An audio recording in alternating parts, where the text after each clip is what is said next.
2024년 9월 26일자 이스라엘 투데이, 오늘로 이스라엘 하마스 간 벌어진 전쟁 356일째를 맞이하고 있습니다. 지난 9월 17일, 18일에는 그동안 인류가 치러왔던 수많은 전쟁 중에서 그 전례를 찾아볼 수 없는 새로운 형식의 공격을 이스라엘이 했습니다. 레바논 헤즈볼라가 사용하는 무선 호출기 또 무전기를 폭발을 시켜서 37명이 사망을 하고 4천여 명이 부상을 당하면서 헤즈볼라는 그야말로 통신 두절 그리고 지휘부 붕괴 사태가 일어났고요. 그 뒤에 이스라엘 전투기 100여 대가 레바논 남부 지역에 있는 헤즈볼라의 군사시설 약 1,600여 곳을 그야말로 융단 폭격을 했고요. 물론 그 뒤에 헤즈볼라도 보복 공격을 하겠다고 하면서 이스라엘의 제1경제도시 텔아비브에 있는 모사드의 본부를 향해서 미사일을 발사했지만 이건 역시 이스라엘에 의해서 공중에서 요격을 당하고 말았습니다. 가자지구에서 헤즈볼라로 옮겨가고 있는 이스라엘 전선, 과연 이런 상황들이 미국의 대선에는 또 어떤 영향을 미치게 될까요? 오늘 이런 이야기들을 조현영 기자로부터 자세하게 들어보도록 하겠습니다. 어서 오십시오. 예, 안녕하십니까. 반갑습니다. 자, 오늘 할 얘기 많지만 예. 첫 번째 분석 이슈부터 알아보도록 하겠습니다.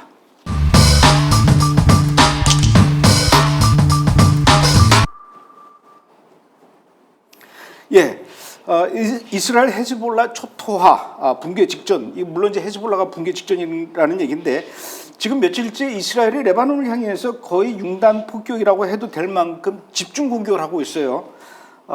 이런 상황이 지난 2006년에도 있었는데 그때도 이스라엘이 그 헤즈볼라하고 전쟁을 한 이후에 가장 지금 최대 규모라고 하는데 지금 상황은 어떻습니까?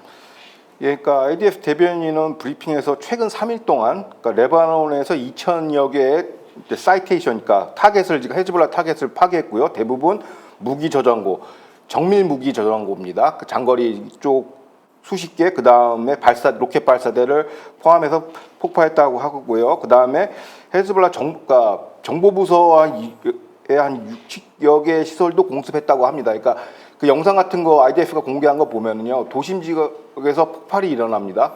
타격을 해서. 근데 거기서 막 계속 폭죽처럼 터져요. 그러니까 무기고를 이제 중심적으로 이제 때린다는 것이죠.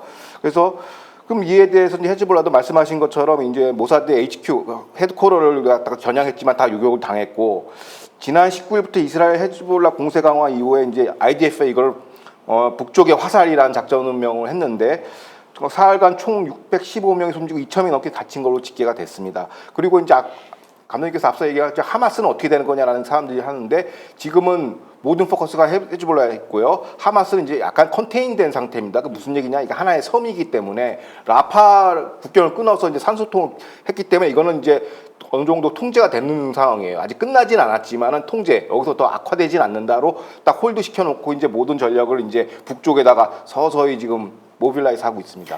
그런데 이제 앞서도 얘기했지만은 그 헤즈볼라 이스라엘의 이번에 이제 헤즈볼라 공격에서 그 특이한 점은 헤즈볼라가 사용하는 무선 호출기하고 무전기를 폭파시켰다라는 것인데 정말 그 방법 면에서 보면은 어떻게 그런 아이디어가 나올 수 있을까 싶을 정도로 기상천외했어요.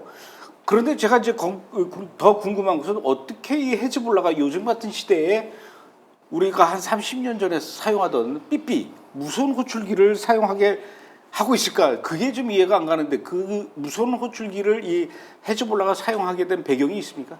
그러니까 지금 19일부터 이제 이스라엘이 공세를 강화하기 시작했는데 그 어떻게 보면 신호탄이 그 변별점이 바로 17일, 18일부터 있었던 삐삐 무전기 폭발 이제 타겟팅이죠. 그 뭐냐면은 그러니까 이게 모사드가 15년 전부터 준비해야 된 공작인데 대대적인 목표는 이겁니다. 지상군을 이제 처리하기 위해서 사전에 이제 통신이나 미사일을 다 제거한다라는 게 어떻게 보면 이스라엘의 그 대헤즈볼라 작전 개념인데 여기서 1단계인 이제 지휘 체계를 갖다가 와해시켜야 되거든요. 그래서 그동안은 어떻게 했냐면 이스라엘이 첨단 해킹 통신 감청 장비로 그 어떻게 보면 헤즈볼라의 그 고위급 관리나 통신망을 이렇게 관찰해 왔어요. 그리고 거기에 따라서 이제 요인 제거도 하고 했는데 헤즈볼라가 이게 내 핸드폰이 지금 감청되고 있지 해서 이 하이텍 제품에서 로텍으로 넘어간 거예요. 그러니까 더 원시적인 제품에 그 해킹이나 감청이 좀 힘들거든요. 비퍼 같은 거는 무전기 같은 거는 좀 힘들어요. 감청이. 그런데 이스라엘은 이것까지도 한 5수를 내다본 거죠. 아 그래? 네가 하이텍에서 일로 넘어가지. 그럼 우리가 여기다가 함정을 파놓고 했어. 그게 바로 이른바 공급망 침투 작전이에요. 그러니까 페이저나 이런 건 무전기는 생산하는 업체가 많지 않기 때문에 이걸 조달하기 위해서는 이제 소싱을 해야 되지 않습니까? 헤즈볼라가. 근데 이스라엘 모사드가 해외 정보 파트가 이제 공급업체인 것처럼 가장을 해서 공급을 한 거예요. 제품들을 무전기랑 삐삐를. 그게 이른바 이걸 뭐라고 하냐면 공급망 공작이라고 하는데 제조업체를 가장한 여러 가지의 가짜 페이퍼 컴퍼니를 대만, 일본, 유럽에다가 쫙 해놓고 판권도 이렇게 사는 것처럼 딱 겉으로 보면 이건 비즈니스예요. 합법적인 비즈니스처럼. 그렇게 해서 운영해서 이제 헤즈볼라가 여기서 이제 증발을 한 것이죠. 그래서 이른바 주식회사 모사드가 헤즈볼라의 통신기기 우선 협상 대상자가 된 거예요. 그래서 이스라엘 그 역공작의 쾌거라고 볼 수 있습니다. 그럼 만약에 저는 이제 궁금한 게 이스라엘 모사드 입장에서 헤즈볼라가 지금쯤 아마 삐삐를 막 찾고 있을 것이다. 빨리 우리가 삐삐를 납품하자. 이런 식으로 했을까요? 아니면은 그 헤즈볼라에 있는 그 수뇌부 중에 모사드와 관련 있는 사람이 지금 방법은 삐삐로 가야 됩니다. 이런 식으로 삐삐로 갈도록 유도를 했을까요? 둘 다인 것 같아요. 아하. 둘 다 유도도 해야 되고 왜냐하면 이게 이 공작이 15년짜리예요. 그 회사 설립도 해야 되고, 그러니까 겉으로 봐서 이게 합법적으로 보여야 되거든요.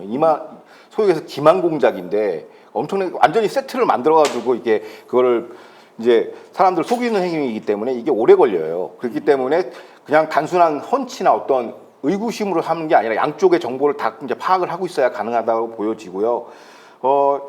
예, 그렇습니다. 근데 그러면은 그 삐삐나 무전기가 뭔가 이렇게 기폭 장치가 있어야 되지 않습니까? 예. 터질 수 있도록. 그 다음에 그 안에 터질 수 있는 어떤 그 발화물질이라든가 폭탄 같은 거 이런 것들을 아예 삐삐나 무전기를 생산하는 단계에서 공장에서 그거를 심었을까요? 아니면 납품하는 단계에서 그거를 심었을까요? 그러니까 이거는 이제 최초 이제 삐삐 폭발이 일어났을 때 이제 여러 이제 억측이 있었죠. 그러니까 추론들이 있었는데 하나는 요즘에 좀 유행하는 그 리튬 배터리 폭발이다라고 하는데 그건 아닌 것 같고요. 그건 너무 소량인데 이건 폭발 양을 조절해야 되기 때문에 후에 설명했지만 이거는 제조 공장 단계에서라기보다는 선적 과정에서 왜냐하면 레바논 그 헤즈볼라는 테러 대상국이기 때문에 그 항만을 이동할 때 조금 홀드되는 시간이 검색 기간이 길어요. 이때 교체하지 않았나 아예 통으로 그러니까 들어가서 부착한 게 아니라 아예 고쳐놓은 기계를 마더파이 그 디바이스를 아예 그냥 통으로 바꾼 게 아닌가라는 생각이 들어요. 왜냐하면 이 관련 회사들 다 이제 대만 검찰도 그렇고 다 털어보니까 이제 다 그냥 무늬만 PO 박스예요. 무늬만 있는 회사이기 때문에 사실상 선적 단계에서 이제 교체한 게 아닌가, 바꿔치기 한 게 아닌가가 좀 설득력이 높아 보입니다. 아, 그래서 요번에 이제 그렇게 그 어디선가 멀리 떨어진 데서 그 헤즈볼라가 차고 있는 삐삐와 무전기에 이제 기폭 장치에 신호를 줘서 터진 거 아닙니까? 예. 왜 그 얼마 전에 이란의 대통령 에브라임 라이시가 헬기 타고 가다가 추락해서 떨어진 거 있지 않습니까? 예. 그 사건 그것도 혹시 이런 방식이 아닐까라는 생각이 또 드는데. 감독님도 그런 의심을 하지 않습니까? 저도 약간 의심을 했는데 아니 그냥 이 얘기를 이란 안보 고위 관료가 얘기를 해버렸어요. 아 이란에서 먼저 얘기했어요. 최근 TY 그 타임스 오브 이스라엘 보도에 따르면 그 관료는 이렇게 합니다.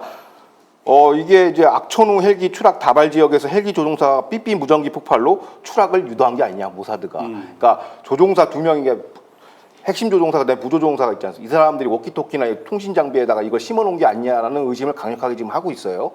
최초에 이 사건이 있을 때 이제 많은 뭐 국제정치 전문가들이나 이란 전문가들은 이거는 내부 어떤 권력 갈등에서 이런 대통령 암살 사건이 있지 않았냐라는 분석이 지배적이었는데 이제 공작 방법이 공개되면서 이스라엘이 할 수도 있다라는 생각이 들어요. 그러면서 그 근거가 뭐냐면 그 고위 관료에 따르면 왜 이런 주장을 했냐면 헤즈볼라 통신 장비 삐삐 그다음에 무전기 이 군수를 획득하는 책임자가 바로 테헤란이에요. 그러니까 우리가 과거에도 여러 차례 설명했지만 IRGC가 이제 헤즈볼라 하마스 그 대리 세력을 총괄 지휘하지 않습니까? 그럼 뭘 총괄 지휘하느냐? 군수 지원.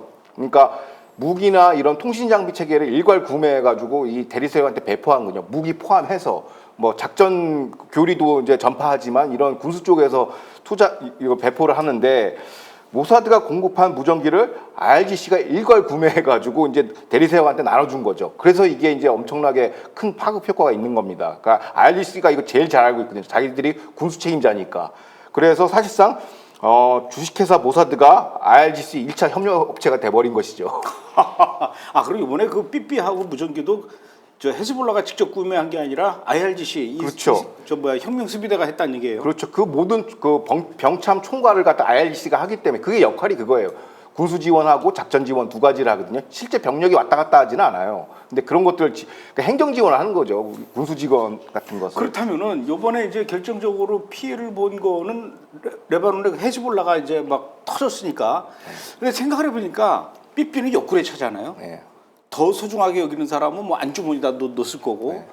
무전기 같은 경우도 뒷주머니에다 놓거나 아니면은 뭐 옆구리에 차거나, 무전기도 또 가슴에다 이렇게 윗주머니에다 많이들 놓고 다니는데, 그게 터지면은 뭐 옆구리가 터지고 심장이 터지고 막 난리가 났을 것 같아요. 그래서 일단 희생은 헤즈볼라가 많이 당했지만 놀란 거는 진짜 말씀하신 대로 이란의 IRGC 이슬람 혁명 수비대가 굉장히 놀랐을 것 같아요. 야, 이거 큰일 날 뻔했다 우리도. 지금 뭐 IRGC도 막 난리 났을 것 같은데요. 그러니까 왜냐하면 이게 그 어떻게 보면 속속 정황이 드러나게 된 것이죠. 그러니까 이번 작전이 성공하기 위해서는 일단 이란 헤즈볼라 군수 조달 공급망 지도를 확실하게 파악을 하고 있었어야 돼요. 모사드가 그 공급망 지도를 파악하는 것이죠. 그 다음에 어떤 수준의 폭약을 집어넣을까. 너무 세면 또 이게 너무 반경이 넓어지니까 민간인 피가 있고, 너무 작으면 또 아무 의미 없으니까. 근데 그냥 목표가 뭐냐. 헤즈볼라 지휘관들 이게 보니까 그 인적 지도를 보니까 그게 조남조례가 다 공개가 됐거든요.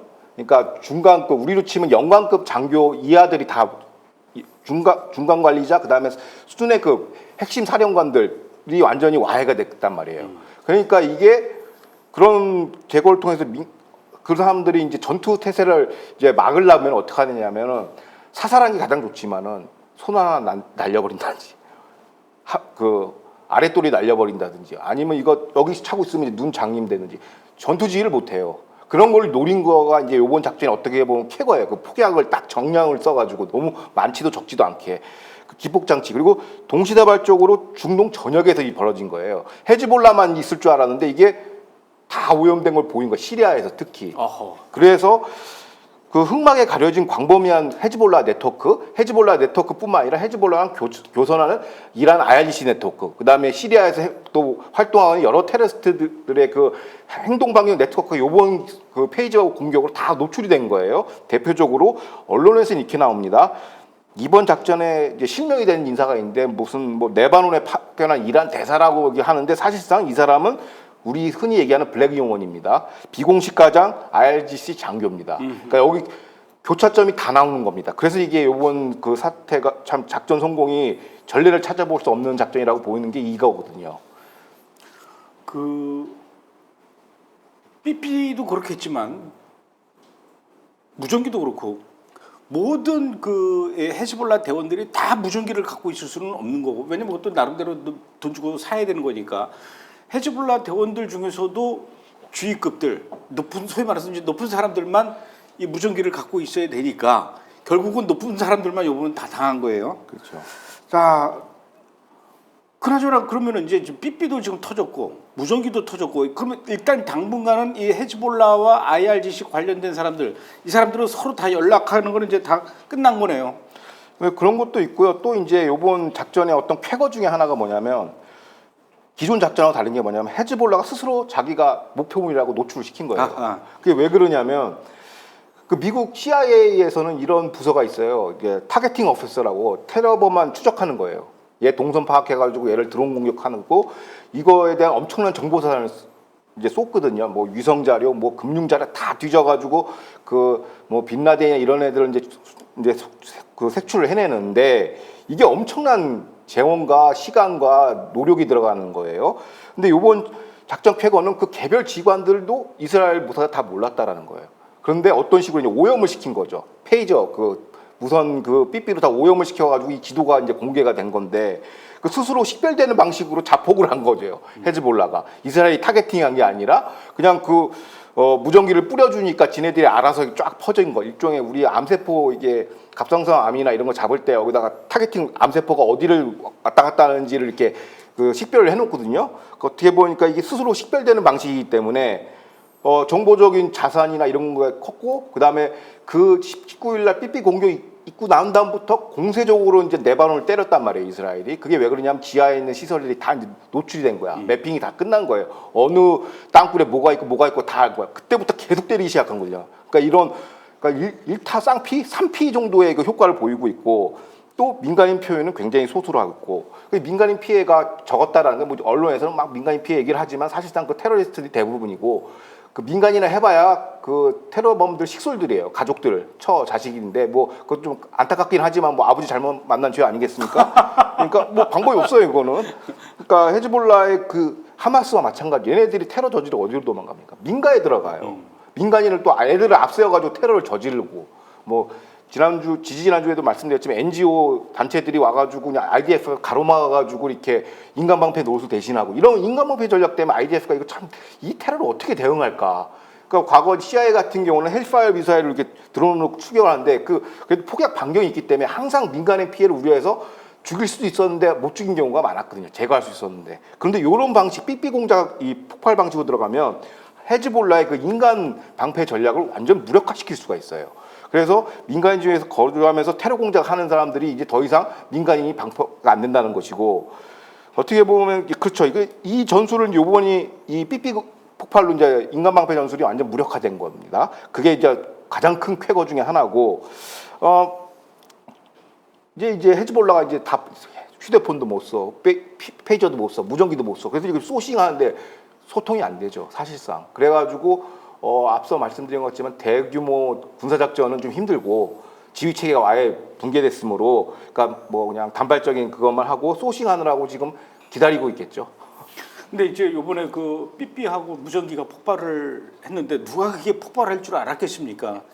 그런데 이제 그것뿐만 아니라 우리 주변에 생활하면서 우리가 써야 되는 가전제품들이 많이 있단 말이에요. 뭐 일반적으로 헤즈볼라도 노트북은 쓸 거 아니에요. 또 타블렛 PC 같은 것도 쓸 거고, 뭐 텔레비전도 전자제품이고, 심지어는 자동차 그 스마트 키 같은 것도 이제 다 무선으로 하는 건데, 텔레비전이나 또는 무슨 뭐 타블렛 PC나 아니면은 뭐 집에 있는 믹서기나 또 자동차의 스마트 키라든가 이런 것도 다 폭탄으로 활용될 수도 있는 거 아닙니까? 그럼 지금 이 사람들 막 이 어떤 전자제품에 대한 포비아가 생길 것 같은데. 그렇죠. 그래서 이게 뭐냐면, 그러니까 현존하는 모든 공산품, 생필품, 그러니까 또 헤즈볼라 애들 축구 좋아하니까 큰 스크린보다 다 그냥 일가족이 못 살될 수도 있고.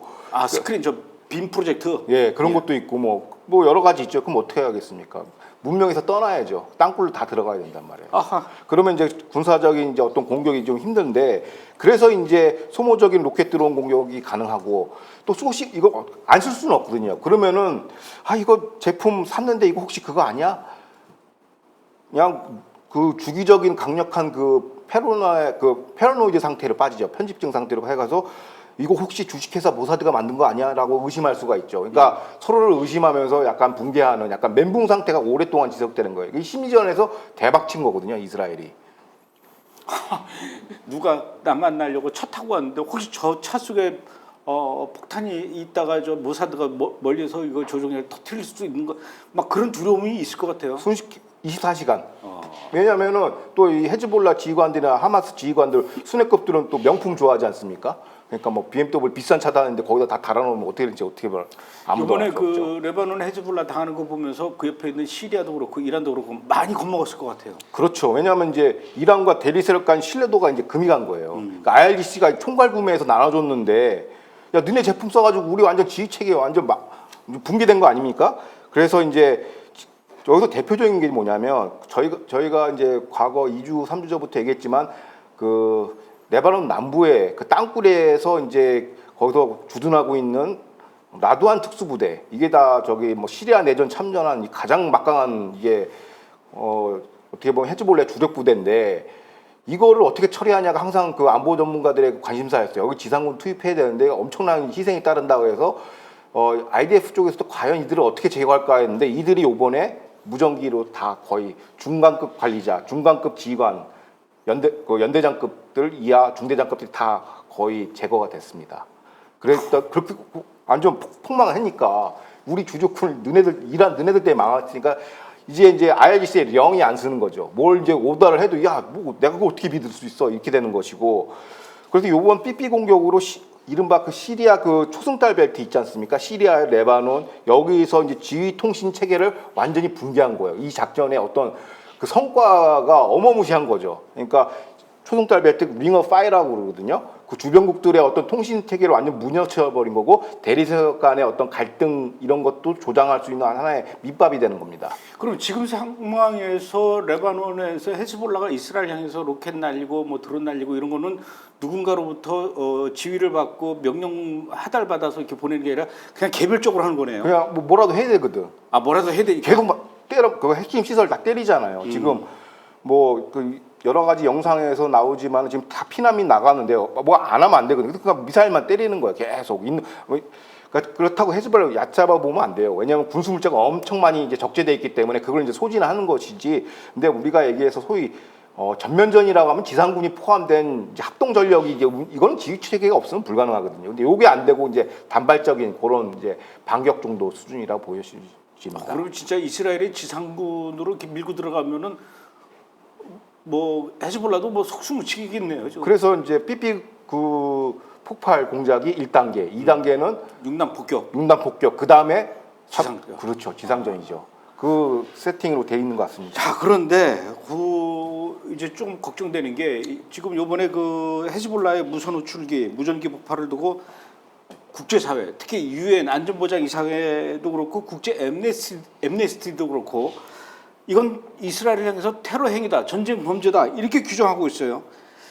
이게 무슨 근거로 이런 소리를 하는 것이고 그게 맞는 소리입니까? 전쟁 범죄, 테러 행위. 그러니까 유엔 관련 또 인권 단체들이 얘기했는데 내용이 이겁니다. 근거가 뭐냐면 개정 제네바 협정 7조에 의하면 민간인 기기에 부비 트랩, 그러니까 폭약을 설치할 수 없도록 규정돼 있다. 이걸 설치하는 순간 이제 그 전쟁법, 인도적 법정의 그 위반이라고 전쟁 범죄로 간주할 수 있다는 얘기죠. 근데 거기에 대해서 이제 우리의 이 시가전 육사 전문 교수인 존 스펜서 교수가 여기에 대한 반박하는 칼럼을 뉴스웨이크에 올렸어요. 그러면서 조목조목 반박하는데 물론 그게 맞지만 그 제네바 협정 7조가 얘기 맞다 이거예요. 설치하면 안 돼요. 그러나 예외 조항이 있습니다. 예외 조항 그 제네바 협정 52조에 뭐라고 나와 있냐면 문제의 민간인 기기가 장치가 민간인 용도지만은 이것이 군사 용도로 쓰여지면은 이거는 설치할 수 있다라고 허용이 된다라고 하는 거예요. 그러니까 군사적 용도에서 한정 예외를 인정하고 있고, 고로 무선 호출기와 무전기는 민수용 기기이지만 헤즈볼라 군사 통신 목적으로 활용으로 이거는 군사적 목표가 되는 거예요. 고로 여기에 대해서 폭탄이나 이런 걸 심을 수 있다라는 게 스펜서 교수의 이제 유권 해석이고요. 그리고 군사적 목적에 제한적 활용했으므로 국제법 위반이 아니다. 그래서 언론지사에 나오는 이스라엘에서 삐삐 테러라고 쓰더라고. 테러는 아니다라는 것이고 합법적인 전쟁 행위라고 보는 것이고요. 또 일각에서는 또 이런 주장을 해요. 우리나라 뉴스나 전문가들이 나와서 민수용 제품에다가 무조건 이런 걸 심으면은 무조건 테러다라고 얘기를 해요. 근데 그것도 이제 이 스펜서 교수가 반박을 합니다. 그러니까 제네바 협정은 민간인과 군병력 시설을 구분하는 게 핵심 축이에요, 그게. 그래서 이제 민간인을 보호하기 위해서 이건 군사행위, 이건 민간행위라고 완전히 구분하는 이른바 Principle of Distinction, 구별의 원칙이 있습니다. 이게 핵심 원칙이에요, 제네바 협정에. 그 원칙에 의거해서는 분쟁 중에 민간인 보호를 위해서는 핵심 2호 규범이 중요한데 이번 모사드가 사용한 삐삐 폭탄은 헤즈볼라에 정확하게 타겟팅한 거 아니겠습니까? 만약에 모사드가 불특정 다수한테 폭탄을 심어서 일반 이베이에서 판매됐으면 이건 테러가 맞아요. 민수용인데. 그런데 앞서서 얘기했지만 왜 이 작전이 그 위대한 트로이모마 작전이라면 그 공급망, 그 헤즈볼라한테 공급되는 것만 이렇게 타겟팅해서 그 공급이 됐기 때문에 물자가 공급이 됐기 때문에 민간인 배포 목적이 아니므로 이거는 테러 행위가 아니다. 철저하게 합법적인 무력 행위로 볼 수 있다라는 거예요. 그러니까 왜냐하면 군사적 목도로 사용하는 거를 제거한 거기 때문에 거기다는 무장 설치가 가능하다. 1번. 2번째, 헤즈볼라를 타겟팅하기 때문에 이건 군사행위다. 그리고 민수형 피해가 없다라고 보는 것이고, 그럼 정확하게 학술적으로 이런 작전을 뭐라고 그러냐면 사보타주 작전이라고 그래요. 이거는 이제 form of espionage라고 정보 작전 행위의 하나로서 이거 역시 국제 인도법의 보호를 받고 있습니다. 전쟁 행위로 합법적인 행위라고 얘기하고 있고, 대표적인 사례가 이제 2차 대전 당시 미 CIA 전신 OSS가 이거 나치의 항만 시설 있죠. 이거 민간인 시설이잖아요. 그런데 나치가 이거를 징발해서 무기 조달 창구로 활용하니까 여기다 민간 시설인데 거기다 폭약을 해서 다 폭발을 시켰거든요. OSS 작전 중에 하나예요. 이게 사보타지 작전인데 요것은 합법적이라는 거예요. 제네바 협정에 의하면. 왜? 민간 시설이지만 군사 용도로 전용이 됐으므로, 마치 우리가 군대에 놔도, 요즘엔 그런지 모르겠어요. 제가 군 생활할 때만 해도 SUV 끌고 다니는 민수용 차량이 국방부가 이렇게 징발을 하면 그럼 군수 차량이 되는 것처럼 똑같아요. 용도가 바뀌면은 그럼 군사적 대응이 가능하다라는 거고, 이걸 사보타 작전이므로 이건 합법적이라고 존 스펜서 교수는 역설하고 있습니다. 그래요. 그 헤즈볼라가 삐삐를 찾는데 서로 그 헤즈볼라 대원들끼리 삐삐로 작전 명령 하나라고 뭐 이런 용도로 쓰지, 삐삐로 뭐 밥 먹으러 빨리 와라라든가 뭐 사랑해 빨리 천사 뭐 이렇게 하지는 않을 거 아니에요. 그렇죠. 자, 그런데 제가 궁금한 것은 이번에 이스라엘이 그 헤즈볼라가 차고 있는 삐삐를 폭발을 시키려면은 기폭 장치를 건드리려면은, 이번에 뉴스를 들어보니까 그 헤즈볼라가 삐삐를 차고 있는데 막 이제 진동이 울렸겠죠. 그래가지고 확인하려고 누르다가 이게 터졌다는 얘기가 많아요. 그러니까 뭐냐면 그걸 터뜨리려면은 헤즈볼라 대원들이 차고 있는 삐삐에다가 전화를 해서 또는 무전기를 향해서 주파수를 맞춰야 이거를 이제 터뜨릴 텐데, 일단 그렇게 터졌어요. 터지고 나서 이제 전투기들이 날아가서 아까 2,000여 군데를 이제 그 융단 폭격했다고 하는데, 그 융단 폭격하기 전에, 전투기로 공격하기 전에 거기 있는 또 이 레바논 주민들한테 핸드폰으로 문자를 보냈다고 그러더라고요. 이스라엘이. 우리가 혹시 헤즈볼라 무기가 있는 건물에 있다면 별도의 통지가 있을 때까지 마을에서 벗어나 있으십시오라는 문자를 보냈다라는 거예요. 그러니까 이제 사람들이 놀래가지고 우리 집에 헤즈볼라 무기가 있는데 그럼 나는 빨리 피해야 되겠네라고 생각하고 피한 사람들은 공격에서 살아남았지만 뭐야 그러고 무시하고 있다가 이제 이스라엘 공격에 당했다라는 얘기인데, 이 얘기는 다시 말해서 이스라엘 군이, 정보 당국이겠죠, 레바논에 있는 그 주민들의 전화번호를 어떻게 그걸 다 알았을까? 심지어는 그 삐삐와 빨리 대피하십시오라는 문자를 레바논의 정보부 장관과 통신정보부 장관까지도 받았다고 그러더라고요. 그 얘기는 통신정보부 장관이고 뭐고 저런 모든 레바논 사람들의 전화번호를 이스라엘이 다 갖고 있다라는 거 아닙니까? 이게 가능한 일이에요? 그렇죠. 가능한 일이죠. 왜? 오호. 통신 기지국 다 해킹했으니까. 해킹. 이게 전형적인 우리가 과거에 얘기했던 이스라엘에서 제일 좋은 친구들이 군생활할 때 어디서 한다? 파리 공공부대. 정보부대죠. 그렇죠. 8,200부대의 작품이에요. 이건 가자지구에서 했어요. IP 주소를 다 따버리는 거거든요. 그러니까 이스라엘이 이런 첨단 장비는 이스라엘이 이게 손꼽듯이 보고 있어요, 지금. 손꼽듯이 보고 있으니까 이런 문자는 항상 주죠. 왜냐하면 가자지구 폭격할 때도 사전에 문자 다 공지하자고. 몇 시 언제 폭격하니까 피하세요. 사전 공지를 해줬단 말이에요. 역사상 가장 인도적인 군대예요, 이게. 이걸 가지고 테러라고 하면 안 되고, 요거는 그걸 이제 다 주니까 이제. 그래서 난민 행렬이 그냥 북쪽으로 다 도망가고 있죠. 그래서 이번에 어떻게 보면 이런 작전에 어떻게 보면 이스라엘이 굉장히 능한 거고, 근데 알자지라는 이걸 약간 좀 이거 무슨 사이버 공작이다 이렇게 좀 비꼬는 얘기를 하는데, 앱의 어떤 심리전이다. 실질적으로 공격이 없는데 그게 있다라는 식으로 얘기하는데 그건 틀린 얘기고, 해킹을 다 한 거죠, 사실상. 아유, 레바논 무전기 삐삐 터진 얘기만 해도 벌써 30분이 지나가네요. 자, 요 얘기는 여기로 이제 마무리 짓고요. 두 번째 분석 또 이슈 알아보도록 하겠습니다.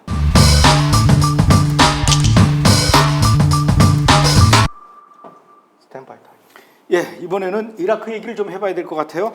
자, 우리나라가 이라크에 천공2라는 최첨단 지대공 미사일을 수출하기로 계약했다, 이런 얘기를 하는데, 천공2를 이라크에다가 수출을 천공투 어떤 무기이고 왜 이라크에 수출을 하는 겁니까? 그러니까 고도 40km 이하로 나오는 탄도미사일과 항공기 등을 요격하는 거예요. 일종의 사드나 그 뭐 아이언돔의 이제 확대 버전이라고 볼 수도 있는데 방어용 MD 체제의 방어용 무기입니다. 그러니까 표면적 이유는 이제 고조되는 중동 정세를 반영해서 이라크 자국 영공을 방해한다는 것이 명분이지요. 그래서 이제 이거를 수출이 허용된 것 같습니다. 그런데 이라크에는 친이락 무장 단체 그 이라크 이슬람 저항군이라는 IRI라는 그런 조직이 있습니다. 지난 23일에 IRI가 이스라엘 군 관측 기지를 드론으로 날려서 이 공격을 했어요. 이 이야기는 이라크도 역시 이란은 물론이고 레바논이나 시리아처럼 이스라엘과 적대적이라는 얘기인데 이라크가 이렇게 되면은 우리가 그 이스라엘의 공격을 얼마든지 할 수 있고 또 해오고 있는 그 이스라엘의 적국인 이라크한테 이 도움을 주는 무기를 수출한 셈이 되는 거 아닙니까? 그렇죠. 이게 명분이 이거죠. 표면적인 거는 이라크가 이란 영향력에서 벗어나기 위한 자주국방 행위라고 그 매체에서 얘기하고 있는데 사실상 이라크는 이란의 방패 혹은 전진 기지예요. 왜냐하면 지리적으로 보면은 이란이 있고 바로 옆에 이라크가 있고 이쪽 끝에 이스라엘 있지 않습니까? 그럼 이스라엘이 이란 핵시설을 공격하기 위해서 이라크를 방패막으로 쓰겠다는 거예요. 그래서 한국 무기인 천궁으로 방어를 하겠다라는 거예요. 그게 이제 핵심인데 일각에서는 뭐 이게 이라크 내부가 좀 정세가 복잡해요. 시아파도 있고 뭐 수니파도 있고 또 같은 시아파라고 해도 저기 이란의 페르시아 계열 수니파나 또 아랍 계열이랑 좀 다르잖아요. 그래서 이제 어떻게 보면 이라크한테 더 뭐 자주국방이나 독자성을 보장하는가라는 분석도 있지만 저는 그 동의하지 않고요. 벌써 이제 그게 왜 그러냐면 바이든 행정부가 이라크를 강화하는 그 이란의 이라크 통제를 강화하는 조치를 여러 번 했어요. 기존에도 대표적으로 바이든 행정부가 3차에 걸쳐서 이란 제재를 유예시켰거든요.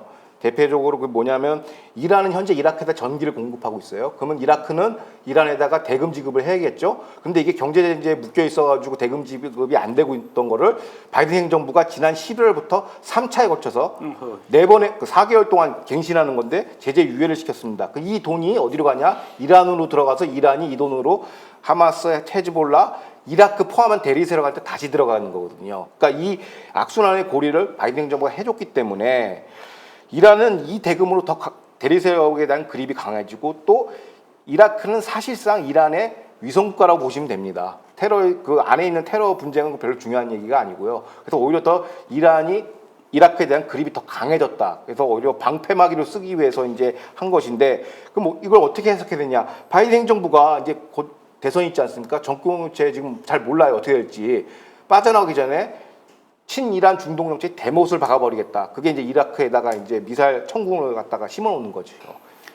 최종적으로 이스라엘의 최종 목표는 이겁니다. 1단계가 아까 얘기했던 삐삐 공작으로 해서 통신망 제어하고 그 타겟팅하고 그다음 융단 폭격, 그다음 기상전. 최종 목표는 이란이에요.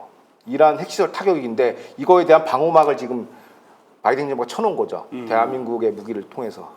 이런 와중에 또 저 이라크에 있는 미군 주둔 병력 대부분을 2026년까지 모두 철수시키겠다 이런 발표를 했어요. 왜 이 시점에서 또 이 이라크에 있는 미군들을 또 슬금슬금 빼려는 겁니까? 그러니까 미군은 이라크에서 이제 한번 증파했다가 또 뺐다 했어요. IS 때문에. 그런데 지금은 이제 그 언론 보도를 보면은 이라크의 국방장관이 좀 반미 감정이 심하니까 좀 나가라 이런 것도 있고 그리고 국방부 입장에서 또 이게 좀 별로 안보적 가치가 별로 없다 이제 투자 대비 그래가지고 철군 결정은 26년까지 한다고 해요. 근데 문제는 거기 있는 또 IS가 슬금슬금 기어나오면 어떡하냐? 그러니까 IS뿐만 아니라 이거 중요한 사례가 이제 사람들이 좀 깜빡 잊고 있는데 바이든 행정부 초기에 아프간 철군했지 않습니까? 그래서 테러 전문가들 이번 명절 휴가 때 이제 테러 전문가들은 이제 테러 지도를 어떻게 보고 있냐 보니까 아프간 철군으로 사실상 아프간은 테러들의 그 생태계 천국이 돼 버렸어요. 테러리스트 탈레반이 거의 탈레반도 있고 알카에다 우리 유명한 알카에다 있잖아요. 없어진 줄 알았죠. 아니에요. AQ라는 글로벌 브랜드로 해서 우산 조직을 만들어서 하부 테러리스트들을 이렇게 아웃셋을 이렇게 지금 확장하는 구조고 마치 글로벌 그 다국적 기업처럼 가서 직접 무슨 뭐 인재 파견을 하는 게 아니라 지역 테러리스트들한테 그냥 그 간판을 주는 거예요. 넌 AQ 계열이야 하면서 탈레반하고도 AQ하고도 아주 우호적인 관계고 그다음에 탈레반하고 중국하고 외교 관계를 맺었어요, 지금 공식적으로. 그러니까 어떻게 보면 아프간은 테러 클러스터예요. 실리콘밸리예요, 테러리스트들의. 근데 요번에 또 바이든 행정부가 이라크 철군을 한다는 건 뭘 의미하느냐? 이제 테러 클러스터 이제 2호가 이제 나오는 거죠, 이라크에. 근데 여기서 물론 시아 순위 간에 이제 대립이 있지만은 시아 순위는 일단은 주적이 이스라엘이에요. 이스라엘이나 미국이 없어질 때 자기네끼리 종파 싸움하고 뭐 잡아 죽이겠지만은 그 전 단계에서는 시아 순위 테러리스트들은 일단 IS가 됐건 시아파 테러리스트가 됐건 간에 일단은 제일 주적은 이스라엘이랑 미국이에요. 그래서 어떤 형태로 얘네들이 세력 균형이 일어날 것이라는 분석은 저는 신뢰하지 않고요. 이 두 테러 그룹 가장 큰 두 줄기 테러리스트는 다 이스라엘을 지금 향하고 있다는 것입니다. 근데 그 우리나라가 천궁 2를 그 이라크에 수출하는 게 우리가 팔고 싶다고 해서 팔고 또 이라크가 달라고 해서 줄 수 있는 일이 아닌 것이 이게 미국 쪽에 어떤 승인을 받아야 되는 거 아닙니까? 그렇죠. 이제 아무래도 이제 국제 방위 사업에 받은 거예요? 그 분문율이 있죠. 그러니까 물론 이제 계약은 당사자 이라크랑 우리나라랑 계약을 하지만 이 무기 통제를 통해 가지고 국제 전략을 짜는 게 미국이거든요. 그 방위 사업을 사실상 미국이 다 컨트롤하고 있어요. 그러니까 이건 암묵적으로 윤호를 받았다고 해도 이거는 뭐 업계에선 상식이죠. 그래서 이번 수출 조치는 친이란 정책의 연장선으로 이제 봐야 된다는 것이고, 앞서도 얘기했지만 지정학적으로 이스라엘, 이란 사이에 이제 이라크가 버퍼존이 있기 때문에 이걸 이제 활용하는 거죠. 친이란 정책으로.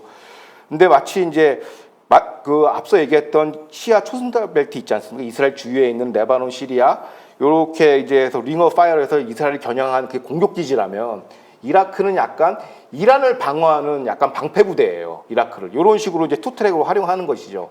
그래서 이거는 이런 정도의 설계를 하려면 미국 없이는 불가능해요. 그러니까 미국의 이제 바이든의 안보 전략과 트럼프의 안보 전략은 하늘과 땅이다라는 거예요.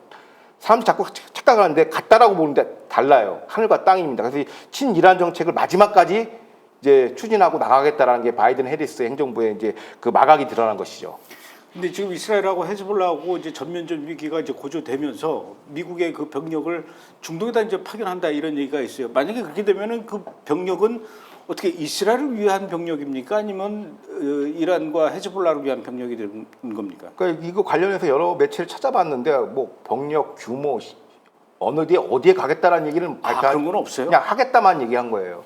그럼 뭐냐면 이게 정상적인 미국이었으면은 이제 뭐 이스라엘하고 미국이 동맹이니까 헤즈볼라의 어떤 그 무력 행위를 갖다 저지하러 가는 거라고 우리가 일반적으로 알고 있으나 바이든 정부의 친이란 정책 기조로 들여다보면 정반대의 경우죠.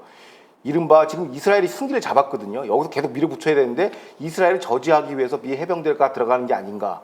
그 비무장지역인 라타니 강 이남 쪽에 들어가는 게 거기 우리 동명 부대도 있어요. 근데 그 유엔 평화유지군이 얼마나 무능하냐면 거기서 그 테러 지하 시설이 있는데 그걸 보고서 한 장 안 낸 거예요. 죄송하지만 우리 동명부대 가 있지만은 거기서 무슨 애들하고 축구놀이나 하고 앉아 있고 그 테러리스트들이 거기 지하 그 원래 유엔 결의안 1701번 그 위반입니다. 거기 헤즈볼라 주둔할 수 없게 돼 있어요. 이거를 관리해야 되는 게 유엔군인데 그가 관리 안 한 거예요. 보고서 한 장 안 썼어요. 근데 미 해병대가 들어가면 여기에 이스라엘이 미 해병대한테 총질할 수는 없지 않습니까? 그럼 사실상 헤즈볼라를 보호하기 위해서 들어갔다고 보는 게 저는 이른바 베어허그하기 위해서 들어갔다고 저는 보여집니다. 그렇군요.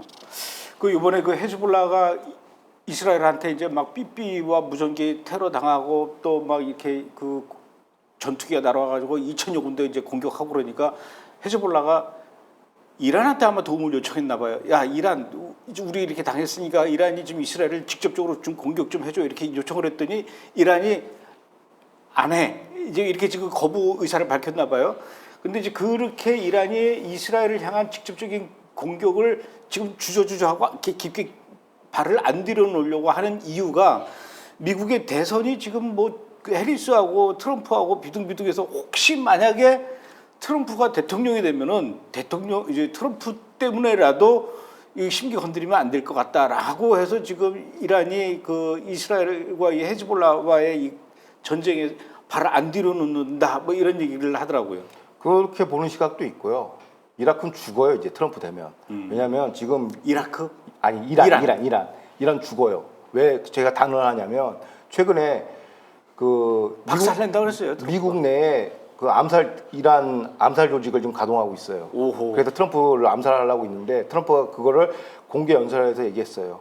죽여버린다고 그랬어요, 그냥. 그러니까 이건 이란은 끝나요. 지금 마지막이야, 지금 이란은. 그래서 실질적인 전투력도 이스라엘 타격할 전투력이 없어요, 본토에서. 못해요. 지금 바이든 행정부 그 바짓가랑이 잡으면서 이제 핵 개발 시간을 벌려고 하는데 이게 모든 게 대선 스케줄에 맞춰져 있거든요.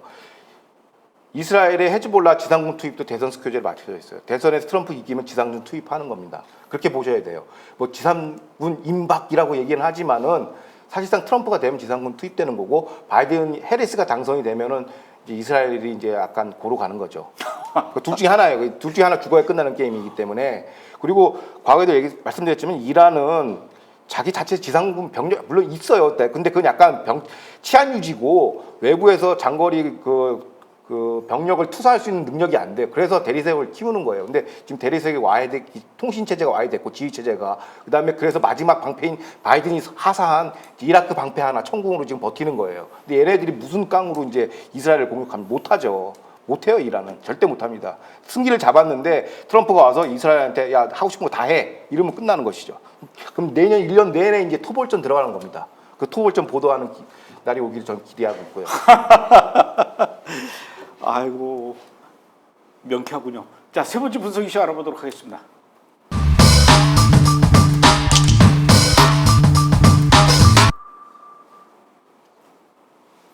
예, 유엔 얘기를 좀 해봐야 될 것 같아요. 유엔은 대체 왜 이러는지.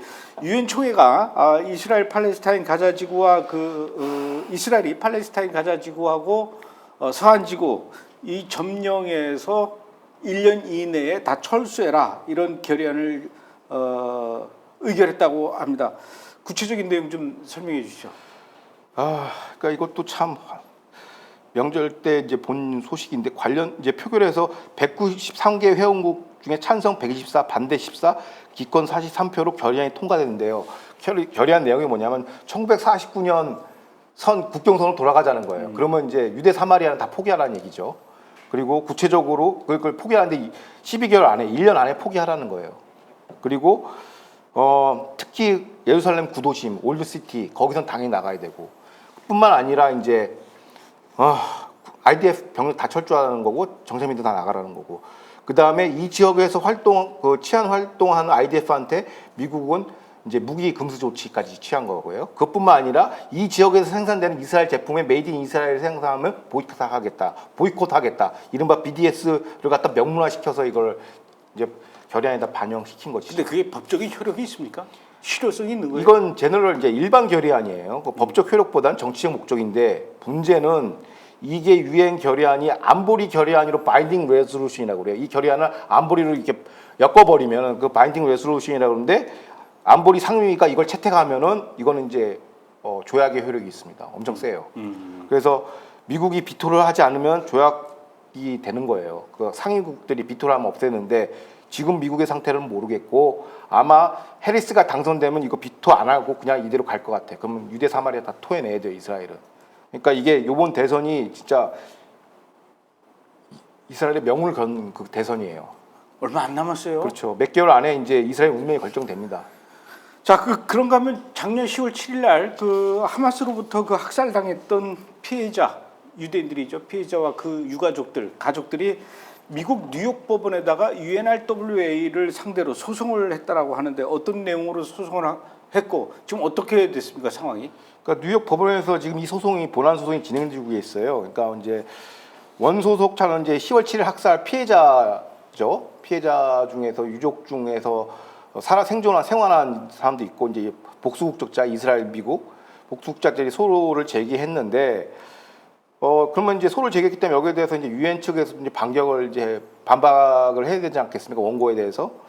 그러니까 유엔 측에 이제 법원에 제출한 자료가 예루살렘 포스트에 보도가 됐어요. 공개돼서 뭐라고 반박을 했냐면 UNRWA 운나는 유엔 산하 비영리 기구로서 다양한 민형사적인 명책 특권이 존재하므로 본 소송은 무효다라고 얘기했어요. 그러니까 지금 테러 피해자 10월 7일 피해자들이 이제 집단 소송을 했는데 그거는 소장이 성립 안 된다라고 얘기를 했단 말이에요. 그래서 그 당시에 이제 소장에 뭐라고 써 있냐면은 소송 당사자인 피해 유족 중에는 10월 7일 학살 당시 납치돼서 운나 소속 교사 자택에서 53일 동안 강제 격리가 됐어요. 그러면 직접적인 가해자잖아요. 가해자인데 이제 국제기구법상 운나는 국제 비영리 난민 기후국이기 때문에 이런 형사적인 면책 처벌 조항이 있어요. 그 삐삐하고 똑같죠. 헤즈볼라 삐삐하고. 그렇죠. 그렇게 적용할 수 있는데 그래서 이제 근데 문제는 유엔은 그렇게 얘기할 수 있겠죠. 유엔의 하부 기조니까 유엔이 이걸 면책 특권을 유예하지 않는 한 이거는 이제 소호가 성립하지 않는다라고 판결한 건 아니고 이제 그 유엔 측 입장입니다. 자, 그런데 이제 문제는 이거를 이제 이런 문제점이 나오니까 미 상원 그 테드 크루즈 상원의원 공화당 쪽에서 법 개정을 했어요. 그러니까 테러 전범 행위에 대한 그러니까 국제기구라 하더라도 문나처럼 테러나 전범 행위에 가담한 정황이 폭족되면 면책 행위가 이제 사라진다라는 거예요. 그러면 이제 테러로 이제 보상을 해줘야 된다라는 것인데 문제는 여기서 핵심이 뭐냐면 미 바이든이에요. 결국 미 바이든 행정부가 그 법무부가 개입을 해가지고 의견서를 낸 건데 뭐라고 했냐면 운나가 국제구호기구로서 다양한 면책 특권이 존재하므로 유엔이 운나에 대한 면책 규정을 유예하지 않는 한 소진행이 어렵다라고 유엔 편을 들어줬어요. 미 법무부가. 그러니까 이제 그 어떻게 보면 의회에 어떤 반대되는 의견을 지금 하고 있는 거예요. 친 팔레스타인 운나를 보호하기 위해서 이미 의회에서는 이제 결의를 했어요. 이거. 국제기구에 대한 테러 행위에 가담했을 때 면책 규정을 이제 완전히 효력 정지를 시킨다라는 법안이 나왔는데 그런 걸 이제 반대 주장을 지금 미 법무부가 운나 친팔레스타인 주장을 하고 있으니 이게 요지연인 것이죠. 지금 미국 국무부는 그것뿐만 아니라 지금 또 다른 문제가 있는데 그 이란으로부터 지원받고 있는 그 후티 반군이 지금 뭐 이스라엘 향해서 계속 미사일도 쏘고 드론도 날리고 그렇게 공격도 하고 또 그 예멘 앞바다 지나다니는 그 홍해 다니고 있는 민간인 선박을 향해서 또 공격을 하고 있는데 그럼에도 불구하고 그 미국 국무부는 이 후티 반군을 테러 집단으로 등록하는 것을 거부했다. 왜 이러는 겁니까? 그러니까 지금 결론이 이겁니다. 그 현지 민주공화 양당이 이제 바이든 행정부한테 이제 얘기를 한 거예요. 그게 이스라엘도 물론 지역적으로 공격을 하지만 이 홍해의 그 물길 그 수송로를 지금 막 장악하고 있잖아요. 그게 어떻게 보면 미국 패권의 기초 질서인 항해 자유를 이건 지금 무시하는 거거든요. 후티 반군이 이건 미국 관할권이에요. 항해 자유를 위협하는 후티 반군을 FTO 재지정할 것을 강력 촉구하고 있어요. FTO가 뭐냐면 해외 테러 등록법이라고 가장 강력한 테러 제재법안입니다. Foreign Terrorist Organization법인데 여기 한번 등록되면요 금융거래가 뭐가 아무것도 숨을 못 쉴 수 있는 완전 질식 제재법인데 이거를 미 의회에서 계속 바이든한테 요청을 한 거예요. 그 바이든 국무부에. 근데 바이든 국무부는 이걸 반대한 거예요. 재지정할 수 없다. 테러리스트로 재등록할 수 없다. 왜? FTO 지정될 경우 예멘 항만을 실질적으로 통제하는 게 후티 반군이거든요. 그러면은 이 항만을 통해서 들어오는 모든 물자 반임이 통제됨으로써 예멘 민간인들이 막대한 인도적 피해를 얻는다라고 해서 이걸 거부한 거예요. 그러니까 사실상 후티 반군을 하나의 정치 세력으로 인정한 거죠. 근데 현재 테러법은 그 정치 세력 인정 안 한다는 거거든요. 물론 이란에다가 제재를 하더라도 이란 국민이 좀 고통받는 건 맞죠. 근데 그건 제재해야 되거든. 근데 그거를 민간인 또 인도적 피해를 우려해서 후티 반군을 이제 제재 못하겠다라는 게 바이든 행정부 입장입니다. 후티 반군도 조만간 빨리 선 봐야 돼요. 저 북쪽 어느 정도 정리되면은 후티 반군 제가 보기에는 반나절이면 끝날 것 같아요. 이거는 미국 관할이에요. 왜냐하면 해상로를 장악했기 때문에. 이건 미국 관할이 미국 이제 트럼프 행정부 되면은. 그런데 지금 이스라엘 향해서 미사일 쏘고 그렇죠. 좀 드론 날리고 있으니 뭐. 그렇죠. 그래서 지난번에도 직접적으로 이스라엘이 후티 반군 그 예멘 쪽을 향해서 전투기 날아가서 그렇죠. 쏟아붓고 왔죠. 예. 그러니까 대신 지금 앞서 그 삐삐 폭파 작전도 그렇고. 미국 이를 지금 대신해주고 있는 거예요. 이스라엘이. 사람들이 착각하는데 무슨 자꾸 인도적 위기 이야기하는데 이스라엘이 삐삐 폭파에서 죽은 사람 중에 하나가 아킬이라는 헤즈볼라 수계급 지도자거든요. 그 사람이 1984년 베이루트 미 해병대 테러 사건의 주동자 중에 한 명이에요. 그러니까 40년 묵은 저 미국의 원한을 이스라엘이 이번 대신 갚아줬다. 그렇죠. 그러잖아요. 그리고 이번에 후티 반군 홍해에서 물동량을 지금 통제하는 거 이것도 이스라엘 대신 가서 폭격해 주는데 미국 애들은 뒤에서 총질하고 있고 이러니까 정권 교체를 빨리 해야 되지 세계가 안정화된다라고 좀 보여집니다. 그러길 제발 바라지만 만약에 안 바뀌면 어떡합니까? 그럼 뭐 재산 성전이죠. 뭐. 왜냐하면 그 이제 협상해야 돼요 이제. 아 그래요? 그쪽으로. 제3성전이라 알겠습니다. 둘 중에 하나죠. 오늘은 여기까지 하죠. 예. 고맙습니다.